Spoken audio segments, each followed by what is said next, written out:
Friends welcome back to my channel. ఇప్పుడే అందిన వార్త. ఏపీలో రీకౌంటింగ్, కోర్టు సంచలన ఆదేశాలు. ఆ వివరాలన్నీ కూడా తెలుసుకుందాం ఈ వీడియోలో. వీడియోని ఎక్కడే కానీ స్కిప్ చేయకుండా చివరి దాకా చూడండి. దయచేసి వీడియోకి ఒక లైక్ చేయండి.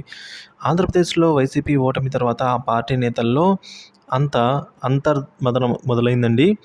సో మేం లెక్కలేనన్ని సంక్షేమ పథకాలు అందించాము, ఇంతవరకు ఎవరు చేయని పథకాలు తెచ్చాము, మరియు భవిష్యత్తులో ఎవరు ఈ స్థాయిలో డీబీటీ పథకాలను అందించలేరని ఈ విధంగా అన్ని పథకాలు మేమైతే ప్రజలకు అందించాము. ఇంత మంచి చేశాము. మా ప్రభుత్వం నుంచి ప్రయోజనాలు పొందని కుటుంబమే లేదు. కానీ ఫలితాలు ఎందుకు ఇలా వచ్చాయి అని మదన పడుతూ ఉన్నారండి. ఎన్నికల ప్రక్రియలో ఏదో తప్పిదం జరిగిందని, ఈవీఎంలు ట్యాంపరింగ్ అయ్యాయని అనుమానిస్తూ ఉన్నారు. ఈ అనుమానం నేతలకే కాకుండా ప్రజల్లో కూడా వ్యక్తమవుతుందండి. ఒకానొక సమయంలో ఒకవేళ ట్యాంపరింగ్ కనుక నిజమే అయితే ఆ 11 అసెంబ్లీ, 4 ఎంపీ స్థానాలు వైసీపీ ఎందుకు గెలుచుకుందని కొందరు నెటిజన్లు ప్రశ్నిస్తున్నారు.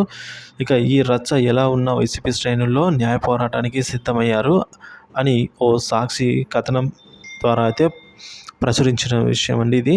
సో ఈవీఎంలకు సంబంధించి వైసీపీ శ్రేణుల్లో అనుమానాలు ఉన్నాయి కాబట్టి ఈ ఎన్నికలను రద్దు చేయాలని డిమాండ్ చేస్తూ అమర్నాథ్ అనే వ్యక్తి change.org ద్వారా పిటిషన్ వేశారని సాక్షి కథనం ప్రచురించింది.